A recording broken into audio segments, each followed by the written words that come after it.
Papakita ko lang yung nabenta natin ngayong araw na to. Eto, medyo nakarami tayo. May kumuha sa atin ng LA Sakura. Shoutout natin si Mr. Hans. Tapos kumuha din siya ng Dolphins natin na all over patch. Tsaka isang Bass Pro Shops. Ayan. Napaka solid. Tapos kumuha din siya para sa misis niya ng Panda Elevate. Ito din, napakaganda din ito. Ayan, pang regalo niya sa birthday.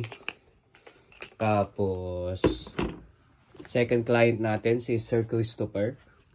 Kumuha siya ng Bass Pro Shops na kulay itim. Tapos isang Bape Tokyo natin. Then last client kay Sir LJ. Yung black toe natin kinuha niya. Ayan. Japan release yan. So sa mga gusto mag-order sa akin ng cups, tees, tsaka mga sapatos, PM lang kayo dito sa page ko mga ka-quality.